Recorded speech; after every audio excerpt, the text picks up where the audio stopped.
그 포문을 열어주실 첫 번째 강연자를 모시겠습니다.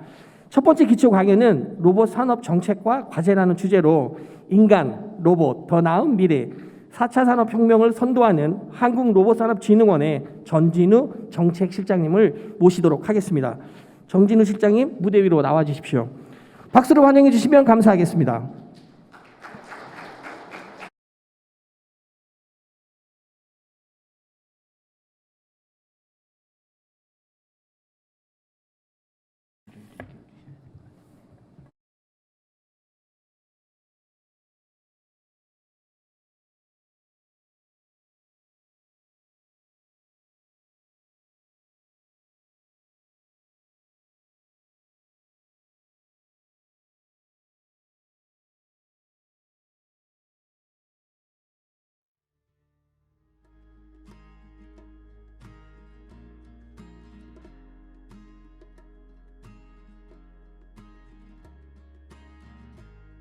반갑습니다. 저는 한국로봇산업진흥원의 정책기획실을 맡고 있는 전진우입니다. 다시 인사드리겠습니다.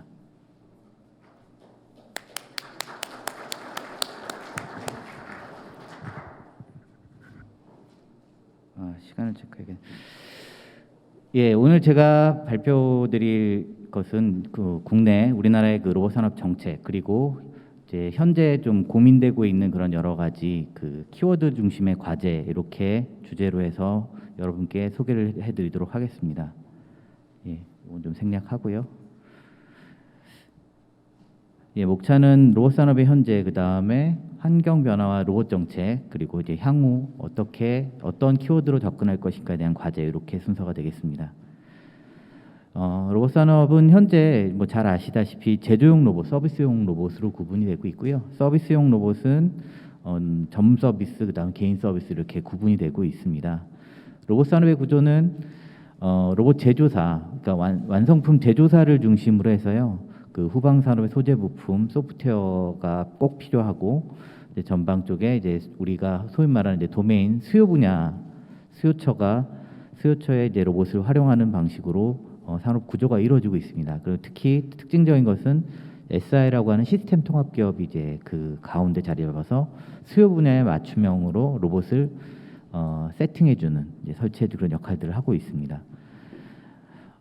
따라서 이 특징 자체가 로봇 제품 자체를 생산하는 것도 중요하지만, 실제로 어떤 서비스 혹은 어떤 도메인 산업과 결합을 할 것인가 상당히 중요하고, 저희는 이제 이걸 이제 로보타이제이션이다라고 표현을 하고 있습니다. 로봇 산업은 현재 이제 글로벌 동향을 좀 살펴보면, 우리나라는 현재 이제 빅5라고 이야기되는 중국, 미국, 일본, 독일 그 안에 저희가 속해 있다고 말씀드릴 수가 있고요. 전 세계 시장의 73%를 이 5개 국가가 차지를 하고 있습니다. 연평균 13% 정도로 고속 성장을 하고 있는 대표적인 그런 산업이기도 합니다. 국내 시장 역시도 이제 19년 기준으로 5.3조 원이고요. 이제 조만간 아마 이번 주나 다음 주쯤 발표할 텐데 20년 기준으로 한 5.8조 원 정도 됩니다. 코로나 상황 때문에 좀 많이 시장이 성장하지 못했는데요. 한 5.8조 원 정도 시장이 되고 있고, 연평균 7, 8% 정도 타 산업에 비해서 상당히 좀 많이 성장하고 있는 산업입니다. 현재 이제 우리나라에서는 이 로봇 산업을 육성하기 위해서 시장 창출형 로봇 실증이라는 이름으로 해서 연 한 300억에서 500억 사이의 그런 지원 프로그램이 가동이 되고 있고요. 지난 10년 동안 매출액이 이제 금년까지 포함을 하면 한 1조가 넘을 것 같습니다. 수혜받은 기업이 발생시킨 매출액 기준으로 1조 원이 정도가 될 것으로 예상하고 있고요. 정부 투자 금액은 약 한 1,600억 정도가 됩니다. 지난 10년 동안. 또 이제 특징적인 것이 이제 우리나라의 주력 산업이라고 할 수 있는 자동차나 전자 산업을 뒷받침하고 있는 로봇이 바로 이제 산업용 로봇, 흔히 이제 제조용 로봇이라고 얘기하는데요. 이 제조용 로봇을 보급하기 위한 제조혁신 지원 프로그램을 운영을 하고 있습니다. 그래서 2016년부터 현재까지 진행이 되고 있고요. 중기부가 생기고 나서부터 이제 중기부에서 이제 이 제조 로봇 보급에 대한 프로그램들이 진행이 되고 있고, 금년도 150억, 내년도 한 151억 정도 지원이 이루어질 예정입니다.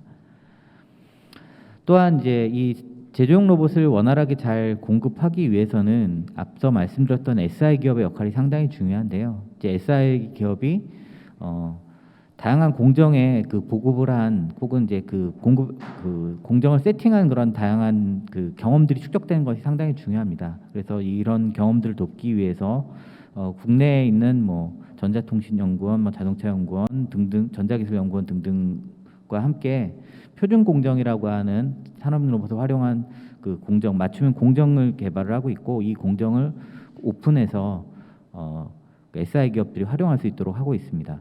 특히 이제 금년도에는 플러스 프로젝트라고 해서요, 항공, 선박, 바이오, 화학 분야까지 영역을 넓혀서 이 로봇을 활용할 수 있는 표준 공정을 개발을 하고 있습니다. 개발된 공정은 이 확산을 위해서 이제 저희 진흥원에서 이 확산 프로그램을 좀 운영을 하고 있고요. 이 프로그램은 표준 공정 모델 DB를 통해서 오픈을 할 계획을 가지고 있습니다. 현재 11월 오픈 예정에 조금 지연되고 있는 상황입니다. 관심 있으신 분들은 저희 홈페이지 등을 좀 확인하시면 될 것 같습니다. 이렇게 이제 지원 프로그램과 이제 국내 현재 이제 진행되고 있는 사항들, 로봇 산업 일반적인 사항들을 좀 말씀드렸고요. 이제 다음은 이제 환경 변화, 로봇 정책이 어떻게 변화되고 있는지에 대해서 소개를 드리도록 하겠습니다. 흔히 이제 4차 산업혁명이라고 얘기하면 이제 CPS다라고 이제 대표적으로 많이 일컬어지고 있습니다. 즉 사이버의 세계와 현실 세계인 피지컬 세계를 어떻게 연결을 시킬 것인가가 4차 산업혁명에 있어서 상당히 좀 핵심적인 관심이라고 얘기할 수 있고요. 이를 잘 실행하기 위해서 이제 이 피지컬의 영역에서 대표적인 디바이스로 로봇이 각광을 받고 있는 상황입니다. 이런 그 스마트 기술, 즉 이런 CPS 기술을 이제 흔히 일반적으로 이제 디지털 데이터, 오토메이션, 디지털 소비자 연결성 뭐 이런 키워드로 크게 네 가지로 그룹핑을 할 수가 있는데요. 그 중에서 이제 오토메이션, 현실 세계에서 이제 그 사이버 세계에서 만들어진 다양한 데이터와 정보 등을 실현을 하는 그 역할의 대표적으로 이제 로봇이 활용되고 있고, 이를 연결하는 것이 이제 통신망인 5G라든지 이제 지금 이제 6G도 개발이 되고 있다고 하죠. 이렇게 연결되는 거, 이 전반적인 것들을 이제 스마트 기술이라고 일컬어지고 있습니다. 이건 생략을 하고요. 그 작년 재작년에 우리 사회 혹은 이제 글로벌하게 큰 그 영향을 미친 그 사건은 바로 코로나 사태였죠. 코로나 코비드-19 이후에 언택트와 무인화라고 하는 키워드가 급격히 가속화가 됐습니다. 이제 혹자들은 5년 이상의 세월을 당겼다라고도 표현을 하는데, 그게 이제 로봇 세계에도 분명히 로봇 산업에 있어서 분명히 큰 영향이 있었습니다. 첫 번째로는 이제 비대면 수요 급증이 일어나면서 이제 디지털 경제로의 전환이 가속화되었죠. 그래서 비대면화, 탈경계화, 초맞춤화, 서비스화, 실시간화 이런 것들의 가치가 이제 현실 세계에 살아가는 우리에게 필요한 가치로 바로 이제 급부상하게 됐다라는 것이고요. 그 가운데 이제 로봇이 어떤 역할을 할 것인지 혹은 다양한 시도들이 굉장히 많이 일어나고 있는 상황입니다. 두 번째는 이제 산업구조 대전환이라고 하는 키워드인데요. 기존에는 그냥 이제 사람들이 대면을 통해서 생산을 하고 핵심 공정을 관리하고 이런 일들이 있었는데, 코로나 사태를 통해서 더 이상 그 핵심 공정에 사람이 갈 수 없는, 접촉을 할 수 없는 상황이 발생을 했습니다. 그렇게 되다 보니까 생산 공정이 멈추게 됐고, 생산 공정이 멈추게 되니까 그러면 이 공정이 이런 사람이 들어가지 않고도 혹은 이런 위험한 위급한 사태에서도 멈추지 않고 어떻게 돌아갈 수 있을 것인가, 이제 이런 부분에서 이제 제조 복원력이라든지 이런 그 키워드들이 대두가 됐고요. 특히 이제 로봇이 이제 이 과정에서 굉장히 이제 각광을 받으면서 특히 이제 건강 안전이라고 하는 키워드와 함께 이제 로봇이 이제 산업 대구조 전환에 있어서의 핵심적인 디바이스로 자리매김하게 됐다고 말씀드리겠습니다. 세 번째 이제 노동시장 재편인데요. 이것도 역시 이제 우리 고령화 사회로 가는 것과 관련해서 더 좀 가속되었다라고 이제 평가를 하고 있습니다. 그래서 노동 집약 업무를 보조하고 무인화 원격 근무, 로봇 협업이 확산되는 그런 상황이 됐는데요. 이제 쉽게 말씀드리면은 이제 고령 인구가 많아지면 생산 인구가 줄어들고 있다라고 얘기를 하죠. 그러면 그 생산 인구가 줄어든 부분을 어떻게 해결할 것인가에 대한 부분은 결국 이제 로봇과 협동을 하면서 생산자의 생산 연령을 좀 늦추는 방식, 이런 부분들을 많이 고민하기 시작했고, 고령층과 로봇과의 협업을 통해서 이제 그 생산 가능 연령층이 확대되고 이제 소위 말해서 은퇴 시기가 좀 뒤로 늘어나게 되겠죠. 이제 이렇게 하는 그 방법으로서 로봇이 다양한 쓰임새로 이제 고민을 시작하게 됐다는 것을 말씀드리겠습니다. 해외에서도 마찬가지로 이제 애플이라든지 아마존, 구글 같은 데서 그 로봇 관련한 로봇 기술들을 다양하게 활용하고 있고요. 현대자동차가 이제 보스턴 다이나믹스를 인수했다는 것은 뭐 작년 말 올 초에 큰 사건이었었죠. 그래서 이제 보스턴 다이나믹스라고 하는 좀 선도적인 그 로봇 기업이 가진 기술이 어떻게 우리에게 상용화가 될 것인가 이런 부분에서 큰 관심과 관점들을 가지고 있다고 보여지고 있습니다. 또한 이제 몇 달 전에 이제 테슬라가 이제 내년도에 테슬라봇이라고 하는 뭐 로봇을 만들겠다라고 이제 선언을 했는데 이런 것들이 그러면은 이제 어떻게 이제 우리 사회에 영향을 미칠 것인지 어떻게 이런 앵커 기업들이 영향력을 가지게 될 것인지 이런 부분에 대해서는 큰 관전 포인트가 될 것으로 보여지고 있습니다. 각국에 있어서도 다른 경쟁국에 있어서도 이제 미국, 일본, 이제 EU, 중국 같은 경우에 로봇을 중심으로 한 다양한 그 계획들, 국가 정책들이 입안돼서 진행이 되고 있고요. 우리나라 같은 경우에도 이제 크게 세 가지 현재 그 유효한 그런 정책들이 진행이 되고 있습니다. 제일 첫 번째가 지능형 로봇 3차 기본 계획인데요. 지능형 로봇 3차 기본 계획은 로봇법에 근거하여서 5년에 한 번씩 이제 만들게 돼 있습니다. 그래서 지난 1, 2차 기본 계획이 이미 18년까지 완료가 되었고 19년도부터 현재 진행으로 3차 기본 계획이 추진이 되고 있습니다. 추진 과제는 이제 3대 제조업 중심의 제조로봇 확대 보급. 이게 앞서 보셨던 그 표준 공정 모델 개발이라든지 이런 것들이 이제 주요 골자가 되겠고요. 4대 서비스 로봇 분야 직접 육성 부분은 이제 뭐 웨어러블 로봇 등등에 대한 이제 투자와 그다음에 R&D 이런 얘기들이 좀 들어가 있고 로봇 산업 생태계 내 부품 소프트웨어 기초 체력 강화 그리고 일본의 그 무역 제재 그 사건과 더불어서 이 소부장이 좀 강화가 되면서 실제로 기본 계획에 있는 내용보다 훨씬 더 강화된 그런 지원 프로그램들이 운영되고 있는 상황입니다. 두 번째로 소개드릴 그 로봇 관련한 정책은 이제 디지털 뉴딜 정책입니다. 이것은 이제 로봇만 한정된 것이 아니라 한국 사회 전반의 그 정책과 관련된 사항들인데요.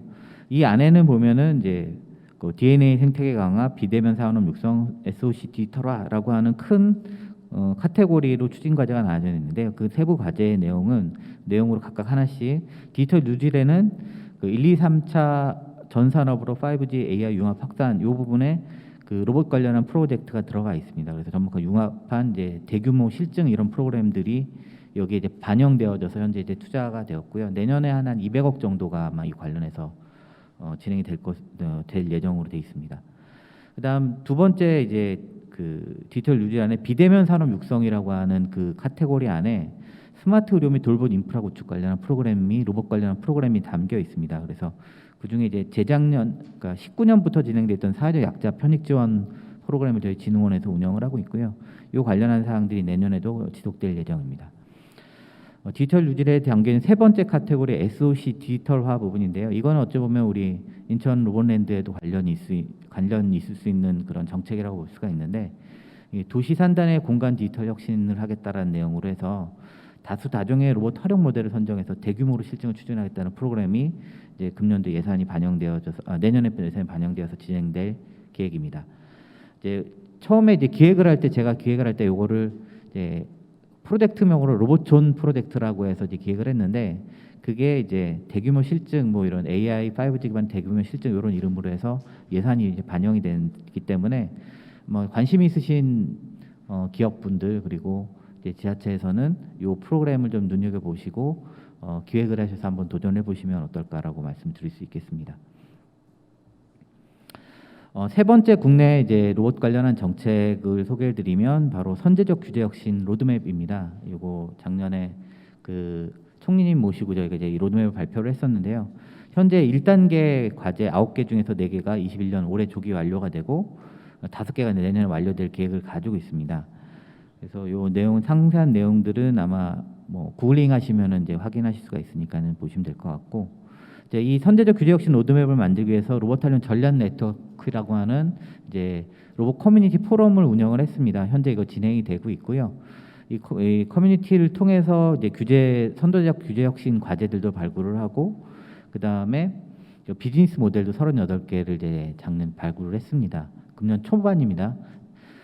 발굴해서 요 관련한 그 보고서는 저희 홈페이지에 올려져 있으니까요. 관심 있으신 분들은 이제 참고하시면 좋을 것 같습니다.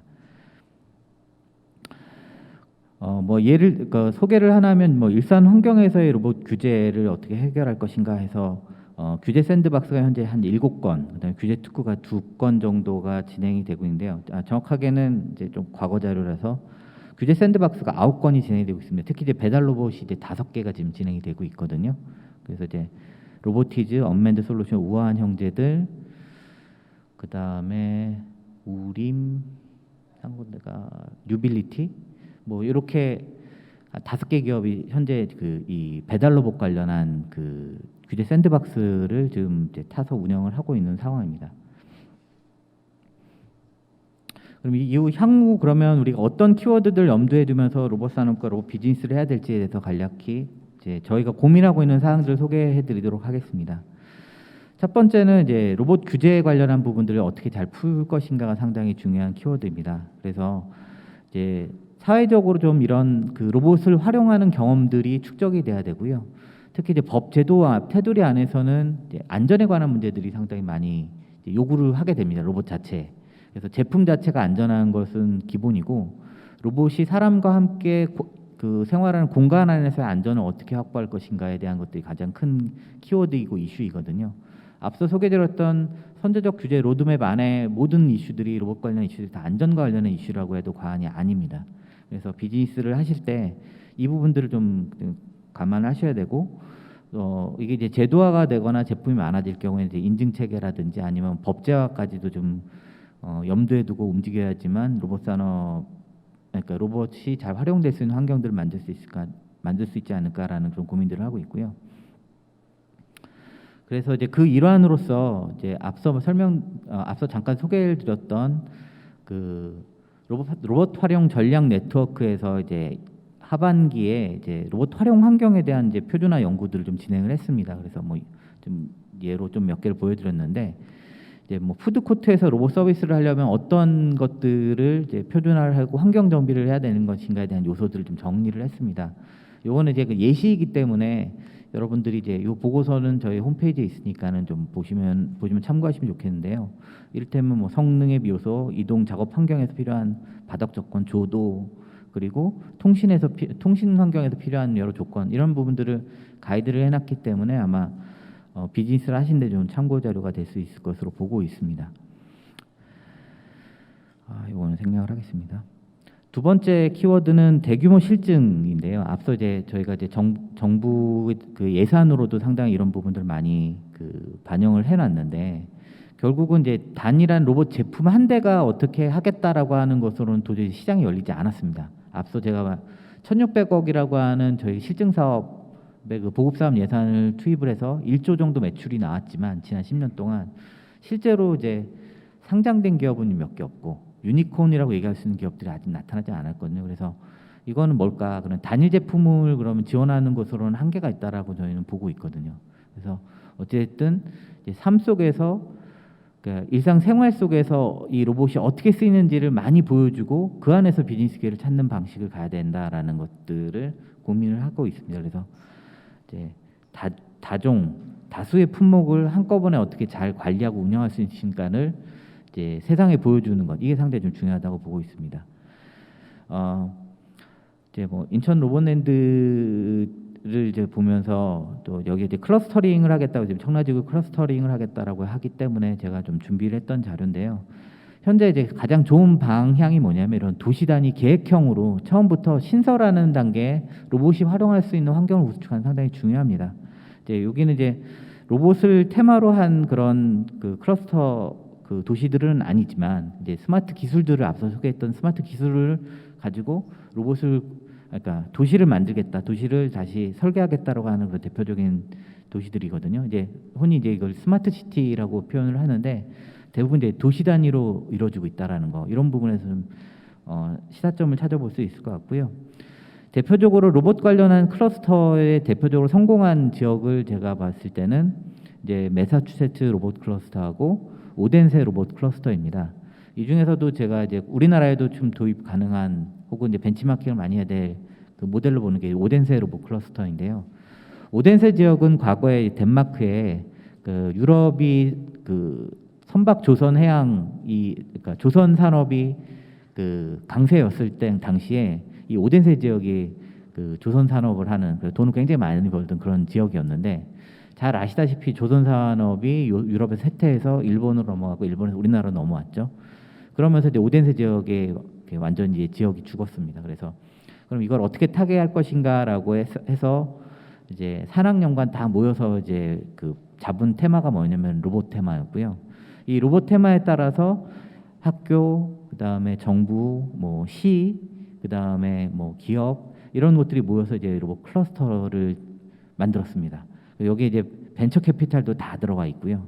그다음에 뭐 창업 이런 프로그램 다양한 창업 프로그램도 다 들어가 있고요. 그래서 이제 만들어진 대표적인 로봇 회사가 어딘지 혹시 아시나요? 유명한 회사입니다. 예, 유니버설 로보틱스입니다. 물론 이제 미국 회사에 팔았지만 유니버설 로보틱스가 이제 이 오덴세에서 만들어진 회사이거든요. 그래서 2015년부터 협동 로봇 시장이 이제 그 본격적으로 상용화되기 시작하면서 이 지역에 이제 오덴세 지역이 이제 대표적인 유럽을 대표하는 이제 로봇 클러스터링 지역이 되었습니다. 그래서 이제 개인적으로는 이제 코비드 때문에 못 가봤지만 이제 내년에 조금 완화가 되면 꼭 반드시 가서 이쪽 사람들 한번 인터뷰하고 만나보고 싶은 그런 생각을 가지고 있습니다. 도시를 새로 만드는 대표적인 그 프로그램이 뭐냐면 도요타의 우분시티입니다. 요거 이제 많이 소개가 돼서 아시겠죠. 도요타라고 하는 회사는 잘 아시겠죠. 자동차 회사이지만 이 도요타가 그 무인 자율 자동차, 무인차, 자율 이동 주행을 하는 자율차를 만들면서 이제 팔레토라고 하는 그런 플랫폼을 만들었죠. 그러면서 2019년도에 이제 선언을 합니다. CES에서 우리는 더 이상 자동차 회사가 아니라 모빌리티 플랫폼 회사입니다라고 이제 선언을 하거든요. 그러면서 2020년도에 CES에서 발표한 게 이 우분시티입니다. 그래서 이 우분시티는 자기네 이제 공장 후지산 밑에 여기 이제 후지산인데요. 후지산 밑에 자기 원래 옛날 섬유 공장입니다. 도요타는 원래 섬유 회사에서부터 시작한 섬유 방적 회사거든요. 그래서 이게 우분이 섬유 조직입니다. 그래서 한 줄 한 줄의 그 스마트 기술들을 엮어서 새로운 미래 도시를 구현을 하겠다라는 게 도요타 사장 지금 현재 그 사장 이름이 도요타거든요. 여기 나와 있는 것처럼 도요타 아키오라고 하는 사장이 이제 선언을 하죠. 그래서 이 우분시티가 좀 약간 멈칫해 있지만 현재 전 세계로부터 같이 협업할 수 있는 연구자들을 다 오퍼하고 이제 초청을 하고 있습니다. 그래서 마찬가지 우리 청라에서도 좀 이런 그 우분시티의 그런 어떤 움직임들도 좀 벤치마킹을 해서 하셔서 어떻게 클러스터링을 할 것인가. 오덴세처럼 그렇게 산학연구하는 정말 그 지역이 아니라 사람과 사람 주체 간의 그런 클러스터링 할 것인가 이런 부분들을 좀 한번 고민을 많이 해보셨으면 합니다. 세 번째는 이제 디지털 영토입니다. 이제 이 청라라고 하는 지역으로만 생각하시면 너무 한정적이고요. 이미 이제 전 세계는 아까 이제 CPS 세상이 열리고 있다고 말씀드렸잖아요. C의 세계도 이제 같이 고민을 하셔야 됩니다. 그러면 이 청라를 설계하시는 것과 동시에 사이버에서도 똑같은 형태로 디지털 트윈으로 설계하는 이런 부분도 반드시 고민하셔야 됩니다. 예, 요거는 이제 그 항공그룹의 그 인수된 그 벤처 기업 만든 그 영상인데 그걸 좀 제가 그냥 갖고 왔습니다. 이런 식으로 좀 어떻게든 좀 해서 이 안에 뭐 로봇 체육관도 있고 뭐 로봇 그 컨벤션 센터도 있고 뭐 이런 부분들을 한번 좀 고민을 해보시면 좋을 것 같습니다. 그다음 이제 새로운 직무에 대한 부분도 생각을 해야 됩니다. 일자리에 관한 부분들인데요. 이제 솔루션 프로바이더가 필요합니다. 이제 기존에 이제 SI라고만 얘기를 했었는데 SI가 이제 어떤 기술 영업하시는 분들 이렇게 좀 한정적으로 생각이 됐는데요. 이제 여기에 스마트 기술이라고 쓰는 AI, 지능 이런 것들이 들어가야지 아주 작고 협소한 그런 공정에 넣을 수가 있거든요. 로봇을 넣을 수가 있고 다양한 그 로봇 활용한 프로그램들을 만들 수가 있습니다. 그러면 그거를 잘 해서 설계해서 넣어줄 수 있는 실력 있는 솔루션 프로바이더가 지금 필요한 상황입니다. 그래서 요거는 제가 이제 MIT 데이비드 맨델리구스가 얘기한 그 휴메틱스라고 하는 개념이 나왔죠. 휴먼 로보틱스 개념이 얘기가 나왔는데요. 이제 상호작용하면서 같이 일해야 되는 시대로 가고 있기 때문에 그런 직무로 가고 있습니다. 그러면 그 직무를 잘 수행할 수 있도록 어떻게 공급해 줄 수 있느냐 하는 솔루션 프로바이더에 대한 육성이 상당히 좀 중요한 부분이 있습니다. 근데 SI도 지금 이제 진화를 하고 있죠. 그래서 협동 작업형이 됐을 때 여기 이제 나와 있는 것처럼 지능도 써야 되고 사람도 고려해야 되고 데이터도 고려해야 되고요. 그죠? 그래서 좀 더 완전히 좀 새롭게 업그레이드 시켜야 되는 다른 요소들까지 다 해서 로봇을 바라봐야 됩니다. 이제 기존에 이제 제품 중심으로만 보시면은 1조의 매출이 나왔지만 그렇게 훌륭하게 지금 산업이 성장했다고는 볼 수는 없거든요. 그래서 다른 시도들을 좀 끊임없이 해야 된다라고 좀 감히 말씀드리고요. 다섯 번째는 이제 윤리 이슈가 분명히 1, 2년 내에 대두가 될 겁니다. 그래서 이 부분도 염두에 두셔야 되는데 윤리 이슈는 분명히 규제 이슈입니다. 그래서 생산의 속도를 떨어뜨리게 되는 이슈인 것들이 맞는데요. 그래서 현재 이제 저희가 연구하고 있는 거는 그럼 이제 이 윤리 이슈를 그 위험의 이슈로 봐서 얘를 어떻게 디텍팅할 것인가, 어떻게 찾아낼 수 있을 것인가 이런 부분들 좀 연구를 하고 있습니다. 그래서 이 부분도 좀 관심을 가지고 보셔야 되고요. 유럽 같은 경우에는 이제 제일 잘하는 게 인증 장사를 잘합니다. 제가 좀 5분 지났는데 바로 마무리하겠습니다. 인증 장사 잘하고 있는데요. 유럽의 이 로드맵을 보면은 표준을 만들고 법을 만들어서 이걸 가지고 이제 유럽에 수출하는 그 로봇에 대해서는 뭐 에틱스 인사이드 뭐 이런 개념으로 해서 분명히 요구를 하게 될 겁니다. 그러면 이게 미처 처음부터 생산 단계부터 준비하지 못한 기업 입장에서는 유럽 수출하기 상당히 어려워질 수가 있거든요. 그래서 이 부분도 이제 관심을 가지고 좀 보셔야지 되고요. 내년에 이제 아이클래스 2022라고 하는 행사가 이제 국내에 유치가 됐거든요. 그래서 이게 아이클래스가 뭐냐면은 그 로봇 에틱스 앤 스탠다드, 그러니까 로봇 윤리와 표준 관련한 컨퍼런스입니다. 국제 컨퍼런스입니다. 이제 내년이 아마 7회째가 될 텐데요. 7회째가 될 텐데요. 이것 또한 혹시 이제 7월 달에 열리니까 관심을 가지고 좀 보시면 좋을 것 같습니다. 그다음에 이제 학문으로서의 로보틱스도 좀 봐야 되는데 여기 혹시 학교 관계자분들이 오 교수님의 또 이제 보셔야 될 텐데 이거는 뭐 이제 광운대 김준호 교수님이 항상 이제 주장하시는 사항이고 또 저도 공감을 해서 말씀드린데 이제 시대가 변하고 있습니다. 처음에 로봇 개발에서 시스템 개발을 하는 것은 이제 융합의 영역인 거죠. 그런데 이제 지금은 이제 인간하고 로봇과 관련된 그 시스템을 새로운 시스템을 만들어서 사회에 소개하고 세상에 안내해 줘야 되는 역할이 필요한 그런 공존을 어떻게 가져가신가가 된 키워드거든요. 그러면 이거는 좀 상당히 좀 철학적인 영역이기도 하기 때문에 학교에 계신 분들, 학자들이 좀 이제 사회의 지표가 될 수 있는 방향들을 많이 말씀을 해주셔야 되는 거라고 생각을 합니다. 그리고 그 이후로 가면은 이제 완전히 이제 로봇이 하나의 이제 객체나 주체로서 인정되는 시기대로 갈 거거든요. 그러면 그때는 이제 뭐 통섭의 얘기들, 그러니까 로봇을 빼놓고는 인간 사회를 얘기할 수 없는 시대로 간다는 얘기거든요. 그러면 이제 그거는 이제 또 다른 가치로 얘기를 해야 될 것 같고요. 마지막으로 여기 이제 기업에 계신 분들이 많이 있기 때문에 옛날부터 시간과 공간을 지배하는 사람들이 권력을 잡았습니다. 즉 이제 뭐 다르게 하면 돈을 벌었거든요. 그래서 어떻게 로봇을 활용해서 시간과 공간을 지배를 할 것인지 컨트롤할 것인지 그 컨트롤이 편리하게 느껴지게 한다면 분명히 비즈니스 기회가 열리지 않겠냐라고 생각을 합니다. 예, 이상 제가 준비한 자료는 여기서 마치도록 하겠습니다. 고맙습니다. 네, 귀한 말씀 감사합니다. 보통 로봇 그러면 뭔가 대체하는 걸로 인식을 하고 있었는데 상호작용이랑 협동, 공존, 융합, 통섭이라는 새로운 또 개념을 알게 돼서 개인적으로 너무나 귀한 시간이었습니다.